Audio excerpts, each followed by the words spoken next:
Hi everybody and welcome to another Kalicube Tuesdays. Today it's with Andre de Vera, who gets the song.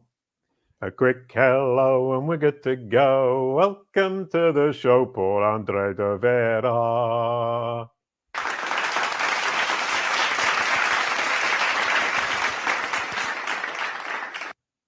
There's a professional YouTuber who knows his stuff and caught me out because he didn't tell me he was going to do that. Absolutely welcome, Andre.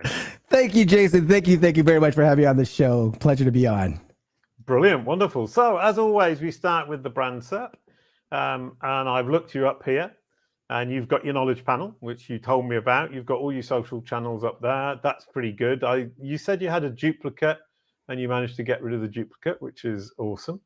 Is that correct? Yeah. Remember when we were kind of looking at things when we saw like someone search Andre de Vera, and Andre de Vera was coming up, and then Google was thinking that was two different people, but I was able to identify that I was one person. Now they show one knowledge panel for both names.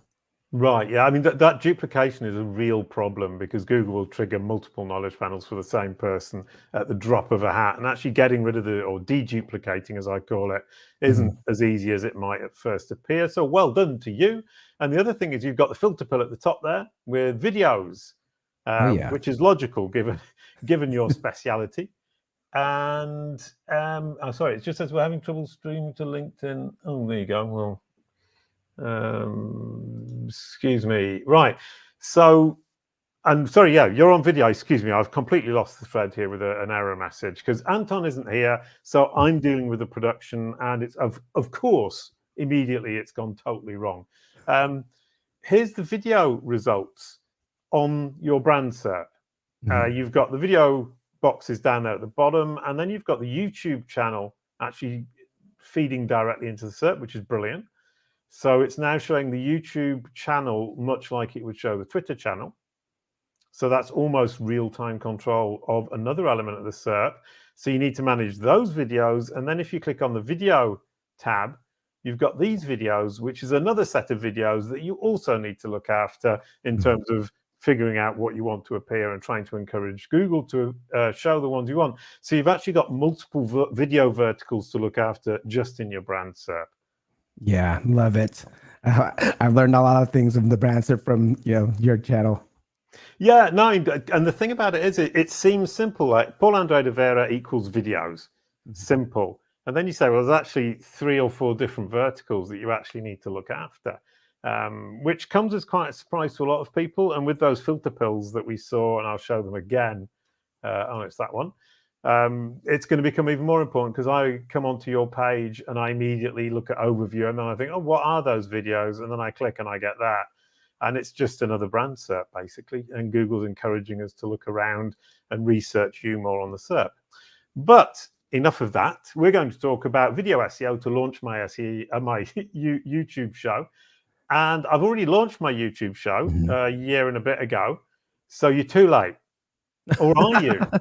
No, you guys. I was looking at your channel and I was like, "Hey, you're not doing a few things that I'm mentioning here." And there's like, there's so many things that you can do. And like when I was talking about like launching my channel, there's so many things. Whether it's like positive user signals, and I felt like when I was reading the Google Search Rater guidelines, it plays a lot of part of the the YouTube algorithm. When I was looking, it's like it talks about YouTube videos, and then I kind of did a little deeper and followed the Bill Slawski method of looking at patents. And I was like, okay, so I kind of analyzed these certain things and applied these things during my channel, and I was able to grow it from 0 to 1,000 in about 6 months and gain about 2,000 watch hours, which made 4,000 watch hours, which made me monetized within about less than 6 months. All right, brilliant. And from your perspective, you said, okay, the quality rater guidelines actually teach you about what you need to do on videos. Tell me a bit more about that, because quality rater guidelines, everyone's just all right, that's the normal results, but you're saying it spills over into YouTube. Yeah, I mean, it talks about the quality, right? And I feel like when you have a quality channel, you actually plan things out, you script things out, and you are able to make sure that you have this professionalism above your channel, right? If whether it's you're even using a piece of software like what we're doing now, you're showing that you're the expert. You're this expertise in either the video technology. You stream in 1080 4K, right? That's one of the, I believe, one of the ranking signals for YouTube, your search algorithm, when it chooses which one. With that, I'll choose a higher quality to rank which one higher. And that's So when you want to develop this expertise, you want to get it technical and also what through your content. YouTube is like an educational search engine, right? So you want to do the how-tos, you want to teach these things and show that you're an expert in this certain subject. Okay, and you mentioned the 4K. You're saying that's a tiebreaker in ranking? Yeah, I believe so. It's the HTTPS of YouTube. There you go. Or the Core Web Vitals. Brilliant. Okay.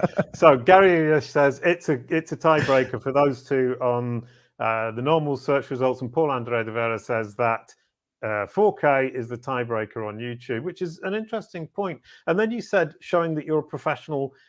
YouTube wants quality. I mean, kind of people seem to think you can just throw anything up on YouTube because it's a social media channel, but more than the other ones, it's really focusing on quality. Is that correct?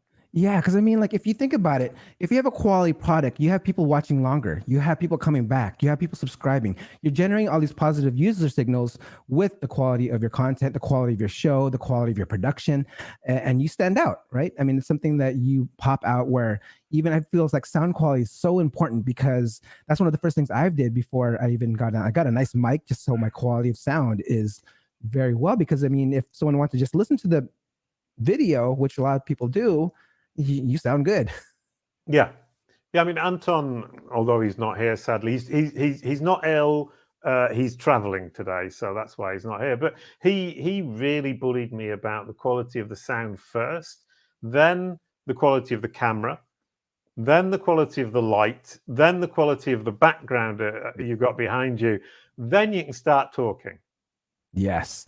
I mean, if you have all that, I mean, you don't have to do it all at the same time, but I feel like if you go out with a bang, first impression is big. When my first episode came out, I went all out. I actually kind of practiced everything. I scripted everything. I actually, did it a few times and repeated it and went live. I didn't just go live and turn it on. I actually practiced for quite a few times.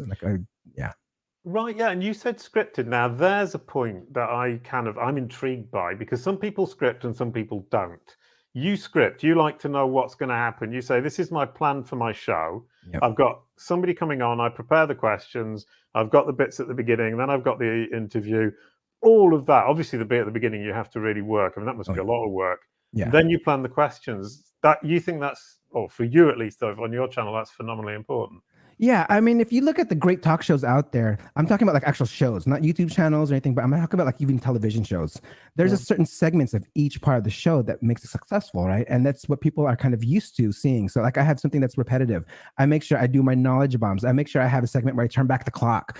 I have my beginning segment. So I have actually different segments that my users and viewers can actually will expect to see in the show.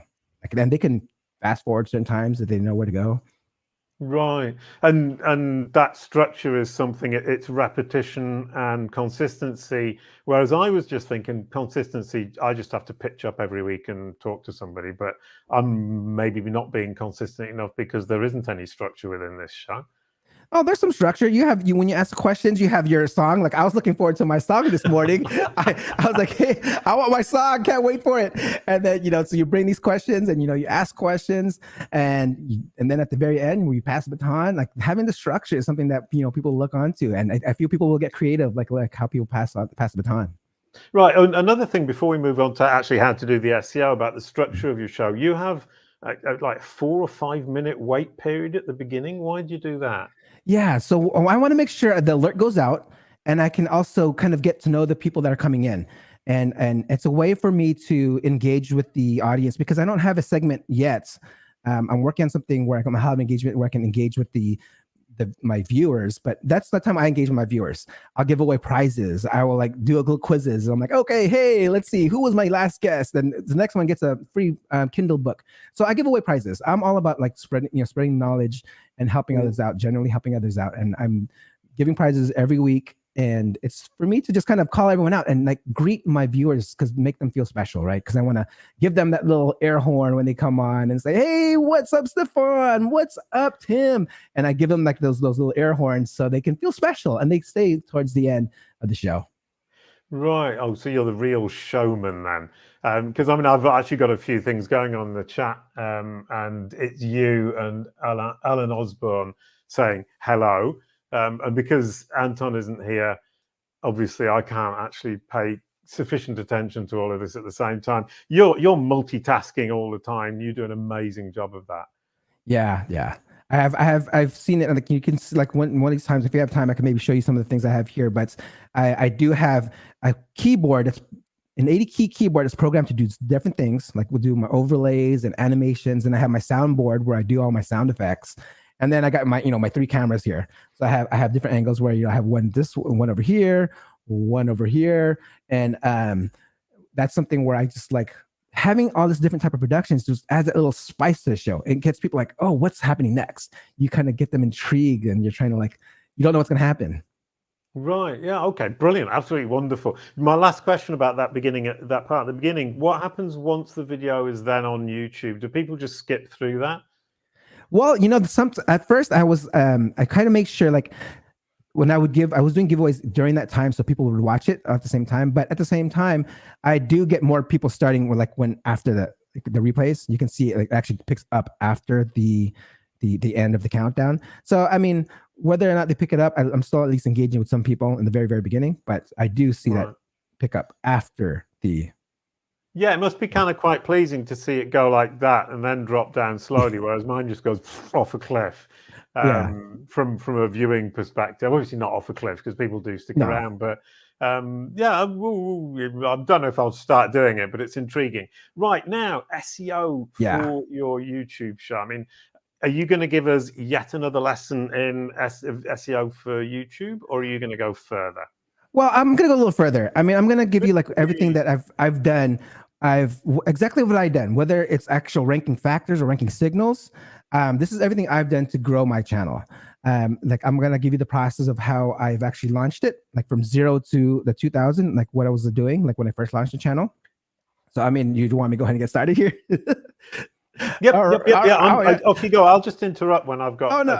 Okay. So when I was talking about there's a bunch of few things that you want to do when you do like your pre-publishing, right? You first want to get your content. Like I planned out my content. I looked out the space and said, hey, I want to do an SEO show, but how is it going to be different?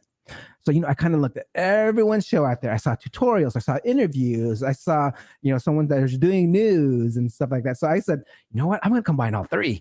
And so I kind of combined all 3 where I was able to do and come up with my show. And then at the same time, I want to stand out with the quality. And I want to I love photography and video.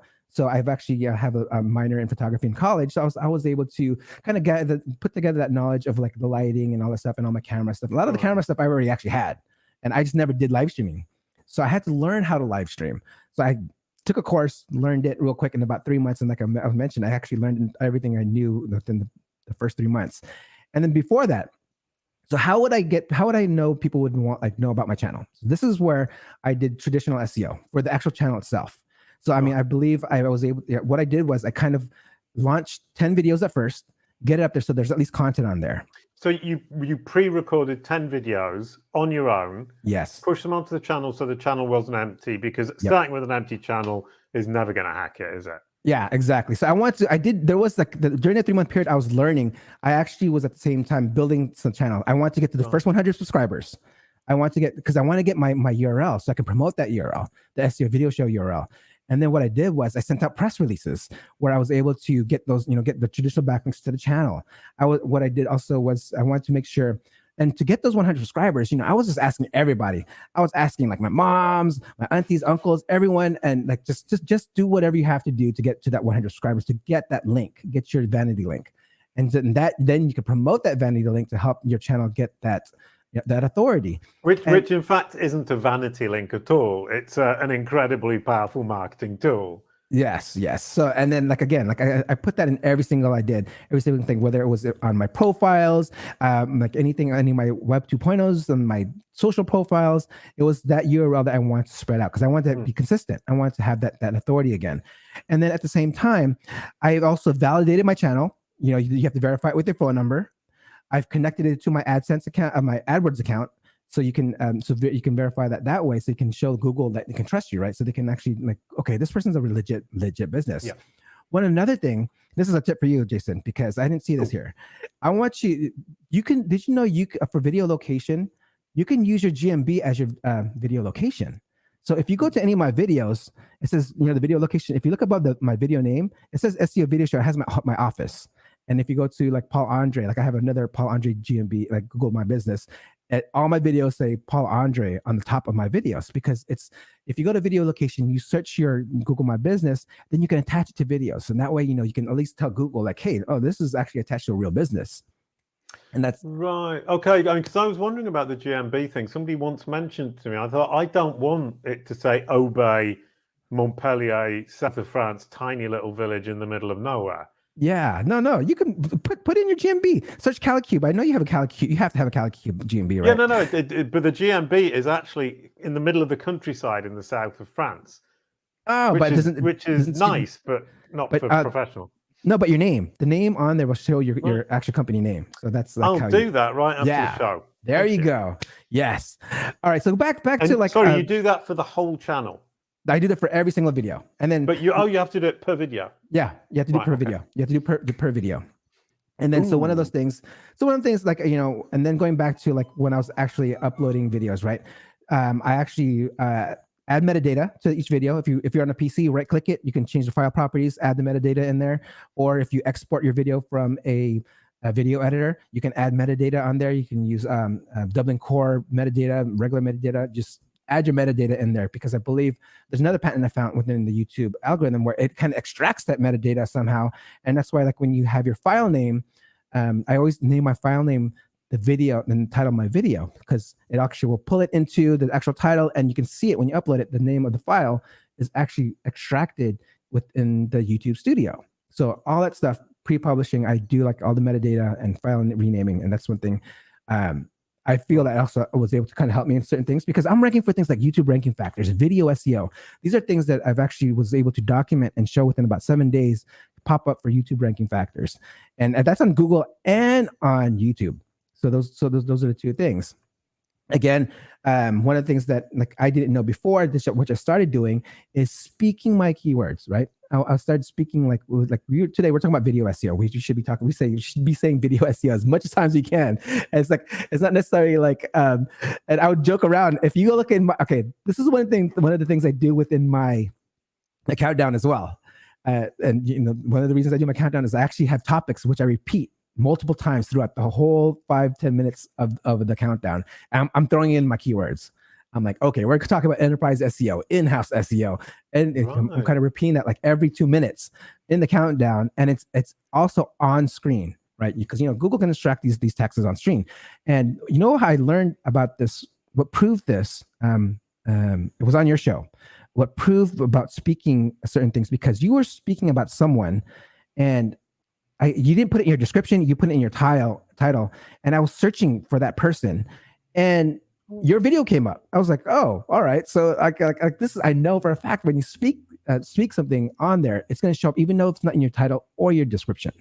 And you don't need to do the captions for that to happen. Nope, because it was right after your live. As long as you speak clearly. Yeah, it was right after your live too. And I was like, and that's one thing where it's like also, and one of the things that I was able to kind of figure out, I was like, oh, okay, so we got to make sure we speak our keywords, and then also including the thumbnail, right? The thumbnail has to have the keywords, because even a small text, I've actually tested it out. You can write really, really tiny text on your thumbnail, drag it to Google Cloud Vision, it will extract it and know that it was in there. Like it says like, oh, this thing's on there. So, I mean, I'm not saying anyone, stuff your thumbnails with tiny keywords, but they can read your things on there. So every time I have a thumbnail, I kind of make sure I include everything I want on there, the person's name and I'm interviewing, and whatever the subject is about. Right. I mean, but what stands out there is not, as you said, don't think that a small text in a thumbnail is going to change your life, but all of those things that you just mentioned accumulated, mentioning the name, having the text in the thumbnail, making sure it's in the file name, in the title and the description, presumably mentioning it multiple times through the program, all of those add up to send these tiny signals that in Chinese water torture kind of style are going to trigger the algorithm. Exactly. And then so like, that's the way I was trying to build like the, with uploading that's within uploading the videos, right? I want to build some authority around it now how do I get more people on there? Again, like I was sharing it, sharing it everywhere. I even did there's also this auto subscribe link, right? It's like # equals sub_confirmation equals 1, right? Something of that sort. I thought that didn't work anymore. I thought that it still works. It still works. So what I do is you put that and create a little short link, one of my own vanity URLs for my own domain, seo.video / what it was, and I would use that to promote everywhere. Like whether it was I did a little bit Facebook ads as well, and Facebook ads, and every time I shared it, I always use that link. And then I also built it by when I was growing my LinkedIn at the same time, because on LinkedIn you can send a message when you try to connect with someone. And if you got, I do have, when I go out and do some outreach and connect with other people, I have a standard template where it says, "Oh, great to meet other SEOs. I would love for you to check out my check out my channel," and whatever. And it would have that subscribe link on there, but it was hidden through a vanity URL, and I was able to grow more subscribers that way. And I still do it to this day. I mean, it's still growing. It's a way to kind of daisy chain two marketing promotions. I'm trying to grow my LinkedIn and my YouTube at the same time. So I'm like, if I have the ability to include my link there and promote my YouTube and LinkedIn, hey, why not? So it's one of those things where I was able to gain more subscribers that way. Is the idea just to ping people backwards and forwards between them all from one to the other, that once you get them on one, you can get them on the other as well, as it were? Yeah, exactly. And did you find that people engage in that way, that people want to engage with you on multiple platforms? Well, I mean, it depends. Like something, because I say, hey, you want to check it out? I always ask for feedback. So I always actually make it an open loop where I can, hey, if you can check it out, I would love your feedback. And some people do give me feedback, and I actually apply everything. That's what I feel like was so awesome about the show. It's like, it's a combination of all different types of feedback I've received. Whether it was just like, hey, you keep touching your ears, that means, and it was because I had this ear and monitor that didn't fit my ear, and I didn't notice that. I was like, okay, so I bought some that actually fit my ears, and I barely touch my ears now.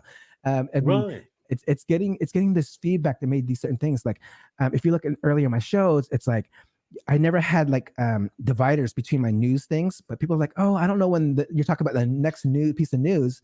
So I started adding a little transition graphic just because of that. So like, getting feedback is what I truly appreciate. That's a really nice kind of tip from a perspective. I was making a video the other day, and I realized that the moments I stopped on one and started talking about something else, this is a pre-recorded video, weren't incredibly clear. And I thought, what I can do is put a divider in.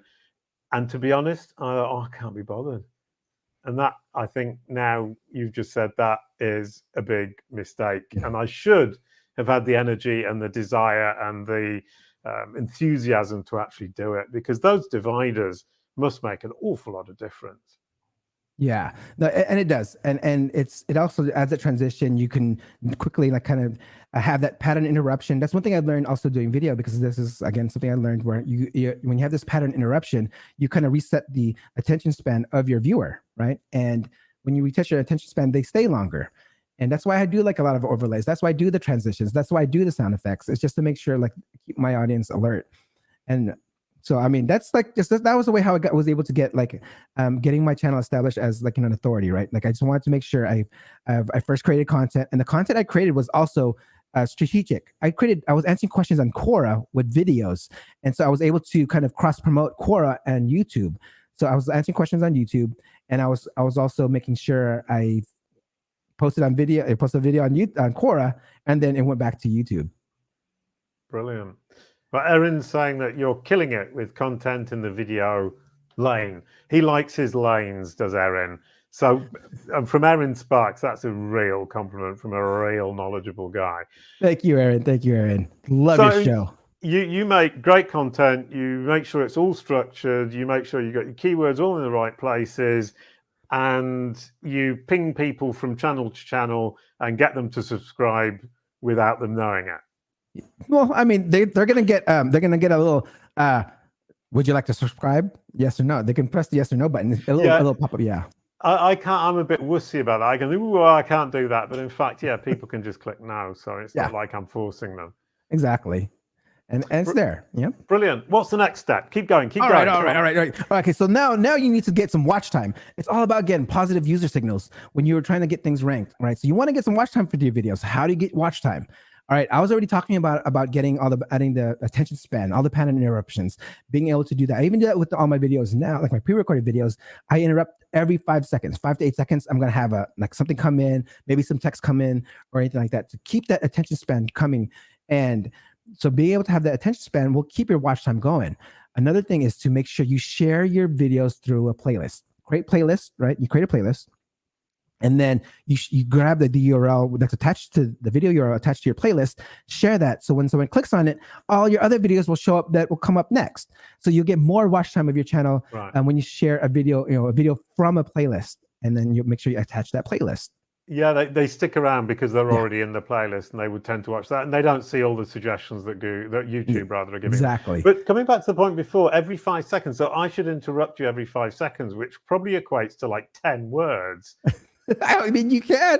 I mean, but maybe like even just I'm not necessarily up to not a speech interruption, but maybe like throw in like a little sound effect or something, or like a overlay and like something like that, just to kind of get the viewers watching. And then at the same time, when you do interrupt, you do kind of like still do get that attention span, because who would want to listen to me, talk, ramble?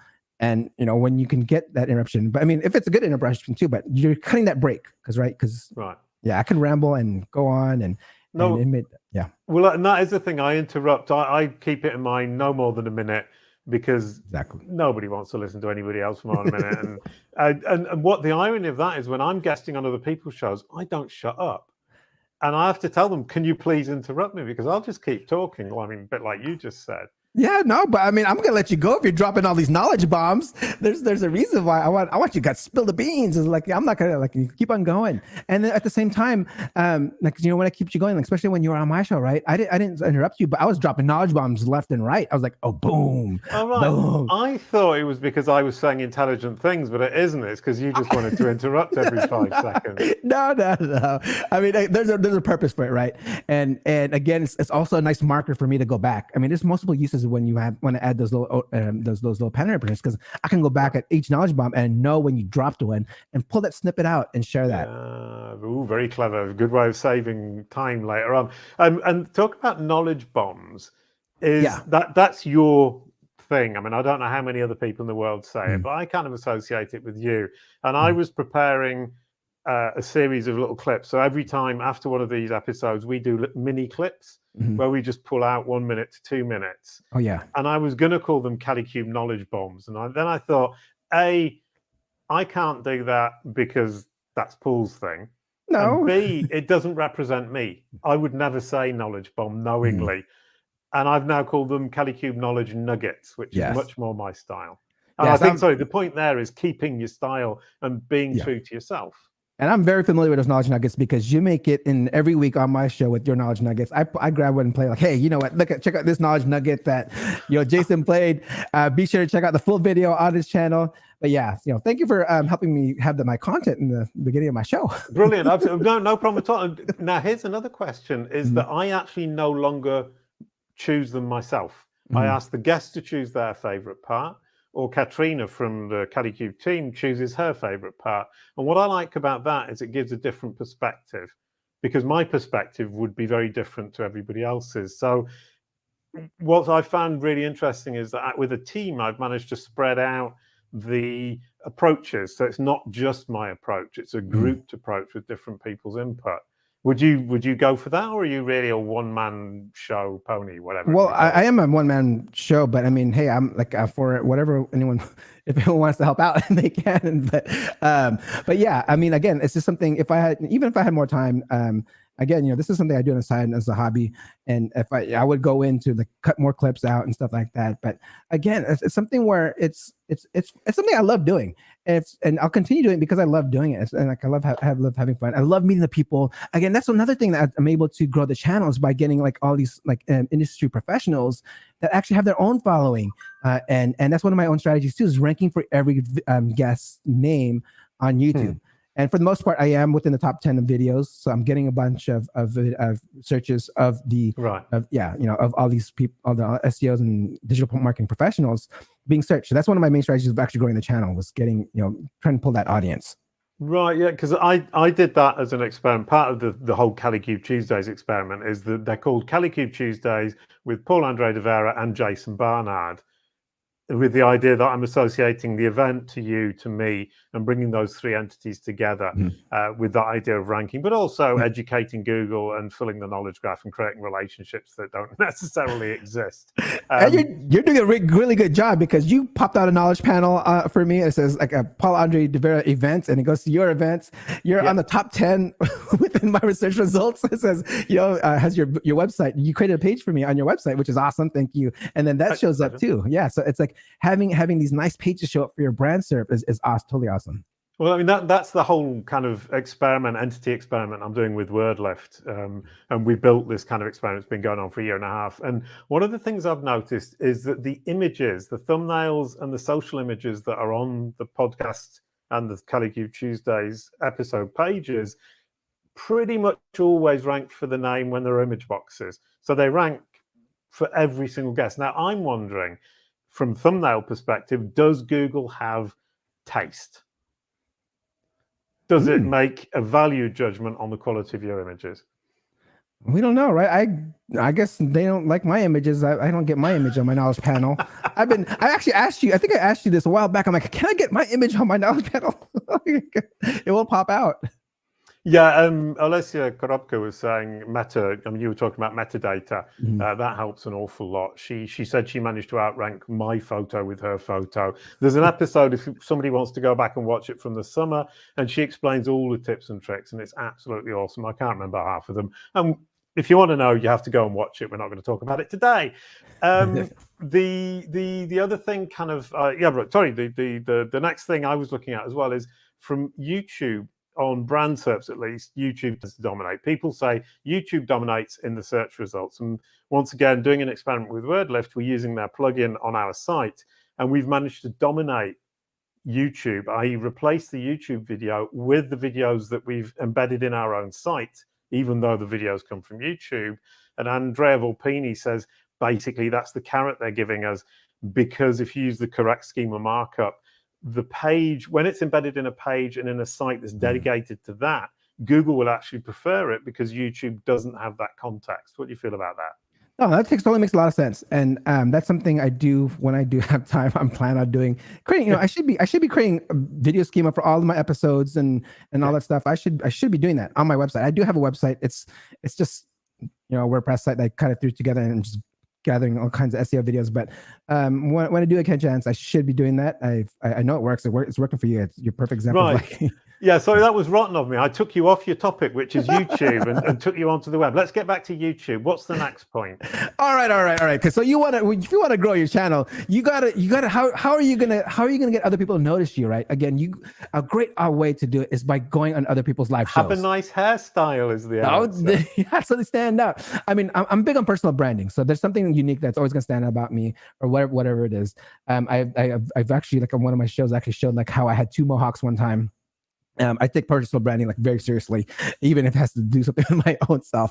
But again, it's like, if you are on a certain platform, let's say even YouTube, interact with other people on that platform. Go on other people's live shows. Talk to them. People, give them a super chat, and then people will see you. Like, especially, can you imagine? Like, I would always go onto the SEMrush channel, like the SEMrush, when there's like hundreds of people on. I'll interact with them. You can see my huge bright logo. There's this SEO video show, and then I'll get people coming on and like kind of like be able to see about my show. I mean, there's reasons why I would attend other shows, because not necessarily to just participate and say hi and all that, but there's also because get my channel visibility out there. Being able to. One of the things I was also doing was like, I would also comment on the videos I was sharing and then link back to my channel. I was doing that for a while. Then I guess YouTube did something where I started ghosting my comments. So that stopped after 6-7 months. But I was able to leave links and links to videos to, hey, I shared a video and I put it, and then I would get some traffic that way, because that's one of the things that you want to do. Like, you want to have your video links with other video in your industry, and that goes to the part where to the suggested, and people also watched algorithm, right? The suggested videos is something that I've actually started seeing a lot more of, and it's because it's one of the things where if you actually link, I've been linking to in all my video clips I share, I link to their video clip, the actual videos, the full videos.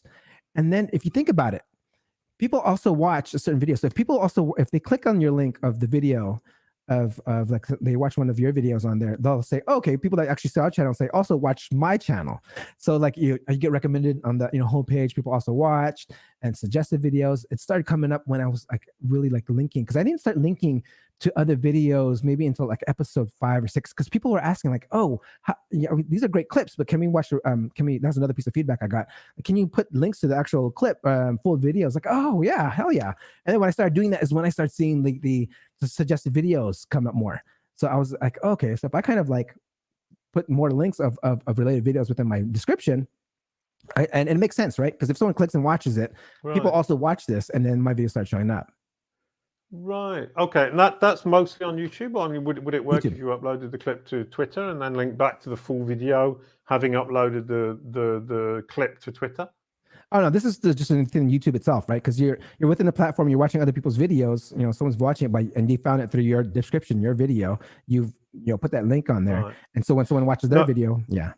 Right. No, because basically, your idea is brilliant, and we're going with that. Katrina, who will watch this, will now steal that idea. And I was just trying to get Katrina to hear another idea that I just had while you were talking, and see if that works. And my whole thing is I just want to experiment and see what works. And once I see whether it works or not, I generally just kind of think, oh, that's another thing that I can tick off. But my whole aim is the brand SERPs. It isn't actually about driving viewership so much as understanding how all of this fits together in the brand SERP context. So on to the next one. And I've noticed every time you get onto another point, you start off with this, and now how are you doing that? You got to come into this incredible presentation mode. Off you go again. I love it. Oh, well, I mean, I'm a producer. Well, I'm a Toastmaster, right? And so it's something I love public speaking, and this is something where you have, again, this is like something I love doing, and a Toastmaster is something that helped me become, more confident in front of the camera. I mean, I've been doing this through my meetings. If you can imagine, like when I do my presentations, like SEO can be like very, very boring subject to talk about, especially when something like executives. I mean, I'm just saying, like not when they talk about me, because hey, my tagline SEO video show where SEO is alive and fun. But I mean, when you're talking about to people that don't understand it, like other marketers, you're trying to tell the metrics, hey, you got to really present it in a nice way where that they'll make it love to remember it and stuff like that. And that goes through with the way how I present my presentations, whether it's like on camera or not, or within meetings. I'm the exact same way in meetings. I have this much energy in all my meetings. Right, there you go. Here we got a message. Make money online with Chase Reiner. Oh, What's yeah. up, SEO pros? Welcome, Chase. Now, Chase, back my to man. What's up, Chase? Back to your points. Oh yeah, back to my points. Okay, let's go back to all right. Now one of the biggest things that I've actually started seeing, and you can see it within my brand SERP, are the timestamps. Right, timestamps is something that you should make sure you actually put on there to even.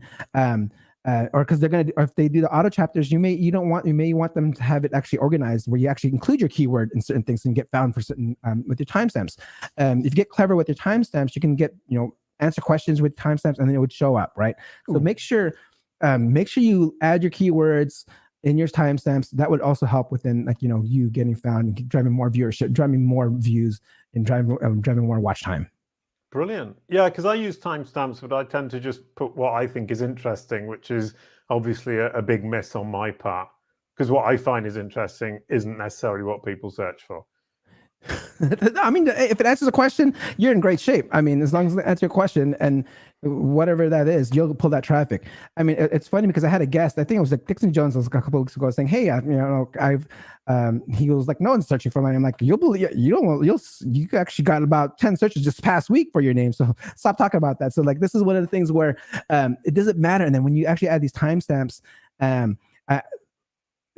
you can actually add more keywords. You're helping the algorithm find more of your content, right? Because maybe they are able to extract it, but you're actually directing them. I mean, I would feel like, and I feel you can turn it off. You can turn off the auto chapters somewhere. I know it's a new feature, but I haven't actually looked into it yet. But turning it, because it's still grabbing my timestamps, but you can turn it off. I suggest you turn it off and do your extra timestamps. Right. Okay. And that would then lead me on to the question of, a lot of people will focus on the really big volume keywords, the popular ones. Mistake, I would imagine. Yeah, exactly. I'm long term. I'm long tail all day. That's something where I love capturing that traffic. Because I mean, this is where you can rank all the videos. There's some videos where I'm ranking where I just put the keyword twice, and I mean, twice, like a long tail keyword twice in the title, a couple times in the description, and in the thumbnail. That's all I did. All I did, scheduled as a live event, and it's ranking #1 on Google.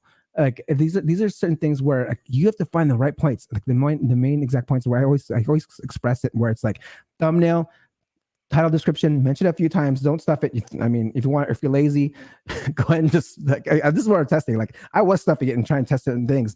I was like, oh wow, that works. And then add a few times within the description. It's like ranking back in 2008, like how it was in Google. You can just do that in YouTube. I mean, if you're back in 2008, just remember those things that you did back then. But on Google, you can rank. I mean, on YouTube, and you can start ranking your videos really easily. Brilliant. Here's a question: what about SEO keywords in comments? I was a big fan of that. I'm not too. I mean, I would say like it does help. I actually in one of my videos I actually do mention like, hey, I actually respond to everyone's comment with my keyword. Like when someone's asked something, I responded with the kind of the keyword I'm kind of targeting.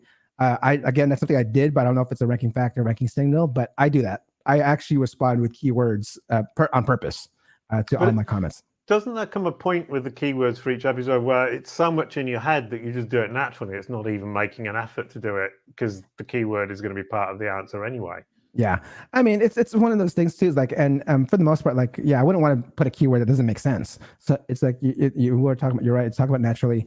I mean, one of my main goals for the channel was to rank for video SEO, and which is the channel is ranking within different ranking checkers like TubeBuddy and these other things. When you search video SEO, like the channel shows up. And again, I feel this goes back to like the authority of the channel. The content, that being verified. You show that trust with Google. And one of the things that I kind of didn't mention earlier is like when you promote your videos, I feel there's a reason why YouTube puts in the different platforms they share. So like I registered an account on all those shareable platforms on there and share it in one of those. I mean, I don't have any followers on those, but hey, I just, once I publish a video, I'll share it on those platforms. Because there's some social accounts on there that like people probably never heard of, but there's a reason why they're on there. So use them. Like why would YouTube or Google even put them on there if it didn't mean anything, right? Because I mean, it's like free promo.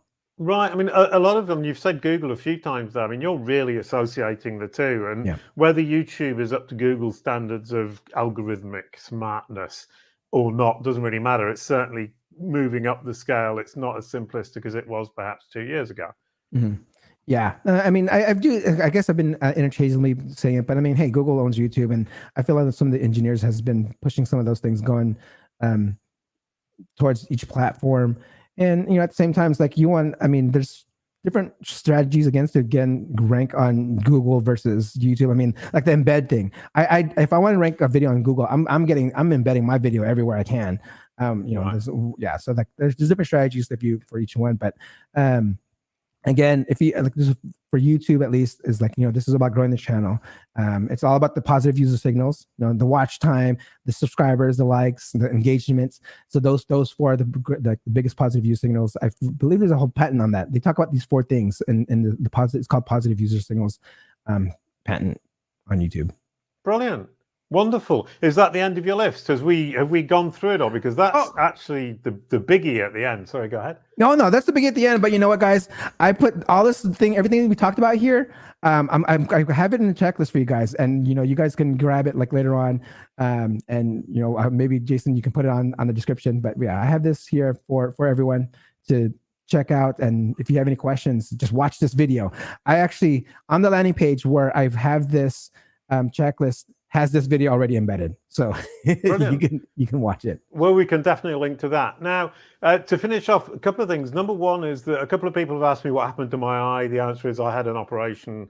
It didn't go very well, and it's going to get better. But for today, I'm being the pirate with the silly patch on, and I actually can't see, which is why I keep going like that, because I can't actually read the comments. So I feel a bit like Mr. Magoo the pirate, which is a slightly strange combination. But now we can get on to next week. Thank you very much, Paul. We're going to be talking to Mad Singers about how to delegate effectively, which is I'm incredibly interested in. Mads is a delightful chap. I've spent quite a lot of time with him the last few weeks in Brighton and in Kiev. He's delightful and super, super smart. So that's going to be an amazing episode to which I encourage you vastly and immensely to come along to. And now we've got the passing the baton tradition. I'm going to pass it to Paul to pass the baton to Mads. To all the Kalicube viewers around the world, join Jason Barnard next week on the topic of how to delegate effectively as he brings on the people management coach, the founder of SEO Mastery Summit, and the fellow Toastmaster, Matt Singers.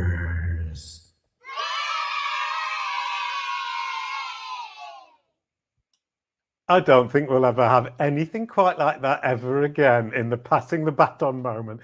Thank you so much, Paul. That was absolutely awesome. A quick goodbye to end the show. Thank you, Paul Andre. Avec un accent français. Thanks a lot, man. That was absolutely brilliant. And now I've got to find the closing button, and this is very embarrassing.